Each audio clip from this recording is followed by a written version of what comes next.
viewers, welcome back again to the BRG News.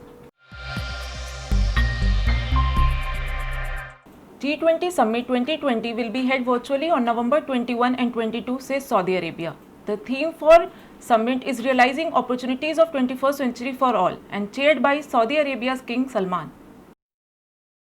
As the COVID-19 pandemic is driving the shift from in-person summits to go virtual, Saudi Arabia in a statement on Monday, September 28 said that this year's G20 Leaders Summit will be held remotely on November 21 and November 22.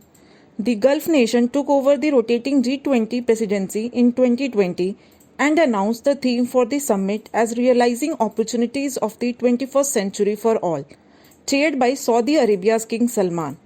The meeting will reportedly focus on topics including energy market stability amid low oil and gas prices and lackluster demand, along with focusing on the production of public health and recovering from the vulnerabilities exposed while the world battled the pandemic. As per the statement, the G20 will also touch upon climate crisis and discuss the ways the leaders can protect our planet.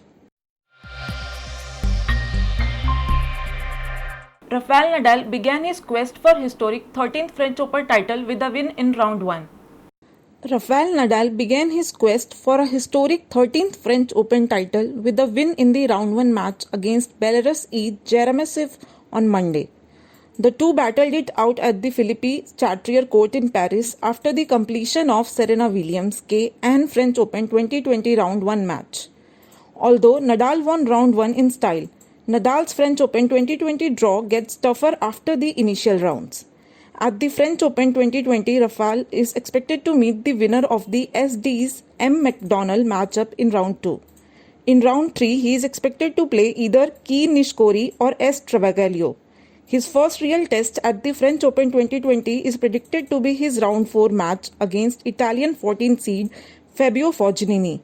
Though Nadal reads that head-to-head 12-4, Fognini remains the only person to have come up from a 0-2 set deficit against Nadal to win a match. Fognini made this record at the 2015 US Open. PM Modi calls for global cooperation to tackle pandemic in India-Denmark summit today. He also congratulated Denmark's PM on her recent marriage, after which she said her daughter and her family will love to visit India again. Prime Minister Narendra Modi told his Danish counterpart Mette Frederiksen that the collaboration between countries that share similar views in the development of COVID-19 vaccine will contribute to the fight against the pandemic.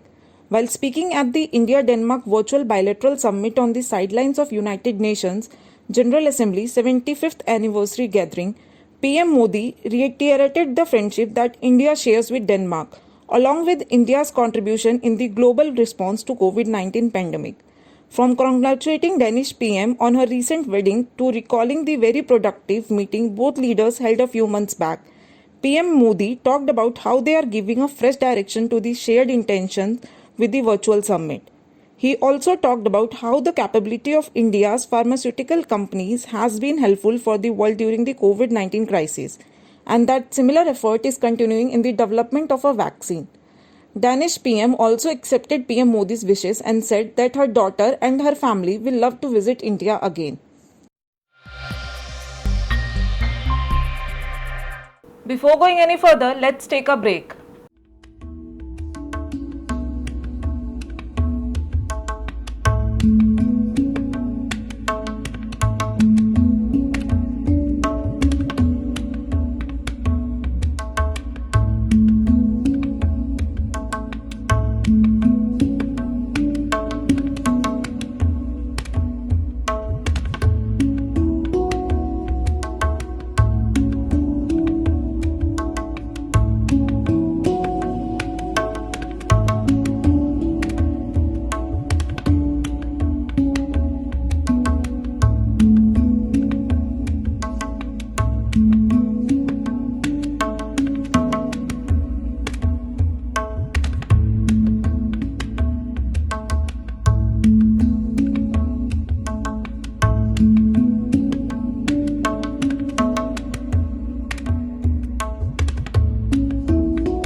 Welcome back once again after the break.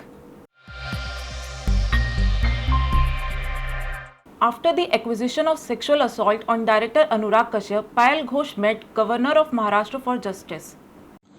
Actor Payal Ghosh has accused director Anurag Kashyap for sexual assault.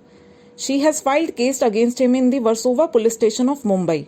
But till date, no action has been taken against the director, because of which Payal Ghosh is disappointed and angry.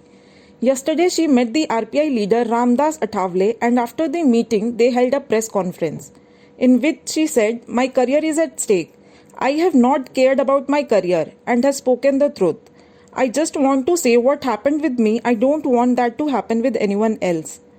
Payal Ghosh came in the headlines after the accusations she made on the director Anurag Kashyap. Today, she will meet the governor of Maharashtra, Bhagat Singh Koshyari. She wants justice for herself and arrest for Anurag Kashyap. Mumbai MLA hostel evacuated after the bomb threat given by an unknown caller. Police conducted search but did not find any explosive material in the hostel. Mumbai police late on Monday evening evacuated people from a MLA hostel in South Mumbai area near Mantralay after a bomb scare. Reports state that an anonymous call had called up to state that a bomb had been placed inside the hostel premises, following which the search and evacuation was carried out. However, the police did not find any explosive material there, and the police said that the call must be a prank. MLAs and their assistants who were present in the hospital were soon evacuated after the call. Vadodara's mayor gave name to the roads and lakes of the city. The whole process was conducted from the corporation head office via the internet. Vadodara's mayor gave the name to the roads and the lakes of the city. This process took place via the internet, in which the name was given to the three lakes of the Manjalpur. The lake located in the Ward 18 was given the name Shri Kabir Sagar. The lake of Ward 17 was named as Shri Kuber Sagar, and the Kotar lake of Ward 18 will be called as Shri Kamal Sagar, whereas the salute was given to the martyred Muhammad Arif of Navayad, and the road of Navayad has been given the name Veer Shahid Muhammad Arif Safi Alam Pathan. And in the Lakshmipura area, the 30-meter road will be called as Ma Marg from today. The mayor completed all the proceedings from the corporation head office. જગ્યા આવેલા તળાવો જે 2015ની સાલથી લઈને આપણે futuristic cell અંતર્ગત તળાવોનું નવીનીકરણ કર્યું, એટલે કે એમને ત્યાં આગળ રેલિંગ કરી આજુબાજુ ચલાય એવી રીતે જોગિંગ ટ્રેક બનાવી, સાથે જ સાંજે બેસી શકે, લોકો ફરવા આવી શકે એવી બધી જ સગવડ સાથે આપણે એ તળાવો ફ્યુચરિસ્ટિકના માધ્યમ દ્વારા નવીન કરીને દરેક એરિયામાં તૈયાર કર્યા હતા. આજે એમાંના 3 તળાવો માંજલપુર વિસ્તારના, જે એક કબીર મંદિરની પાસે અને કબીર આશ્રમની પાસે, ત્યાં એને કબીર મંદિર નામ આપવામાં આવ્યું. બીજું એક ખૂબ મોટું તળાવ મશિયા તળાવ જ્યાં આપણે તૈયાર કર્યું, ત્યાં આપણે એનું નામ કુબેર સાગર આપવામાં આવ્યું, કારણ કે એની સામે જ કુબેરેશ્વર મહાદેવનું મંદિર વર્ષોથી આવેલું છે. અને ત્રીજું કોતર તલાવડીનું નામ કમલ સાગર આપવામાં આવ્યું. એમ 3 તળાવોનું નામકરણ કરવામાં આવ્યું. અને સાથે જ 2 રસ્તા, એક આપણો જ એક જુવાન દીકરો વીર શહીદ મોહમ્મદ આરિફ શફી આલમ પઠાણ જે શહીદ થઈ ગયો હતો, તો આપણે એને એ જ્યાં રહે એ રસ્તાનું નામ એની યાદગીરીમાં, એની શહીદીની યાદગીરીમાં હંમેશા વડોદરા શહેરને યાદ રહે એ રીતે રસ્તાનું નામકરણ આપ્યું. અને લક્ષ્મીપુરા ગામથી કિશન કોમ્પ્લેક્સથી જે રસ્તો આવે 30 મીટરનો માર્ગ, ત્યાં એક મા અને એના 2 દીકરાને એક્સિડન્ટ થયો હતો, એટલે કે એ રસ્તાને મા માર્ગનું નામકરણ આજે કરવામાં આવ્યું છે. That's all for today's news. We at BRG News assures to keep you updated. Till then, stay safe.